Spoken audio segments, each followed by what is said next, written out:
একদিন একটি লোভী কুকুর একটি কসাই এর দোকান থেকে এক টুকরো মাংস চুরি করল। তা দেখে কসাই তাঁর পিছনে তাড়া করল, কিন্তু কিছুদূর পর্যন্ত গিয়ে সে তার নিজের দোকানে ফিরে এল। এদিকে কুকুরটা ভীষণ ভয়ে ছুটতে লাগল প্রাণপণে।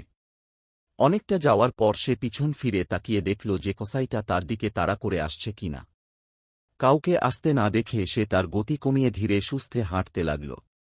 কিছুক্ষণ পরে সে এসে পৌঁছল একটা ছোট্ট নদীর কাছে। সে তখন মুখের মাংসের টুকরোটা নিয়ে সেতুর ওপর দিয়ে নদী পার হতে লাগল।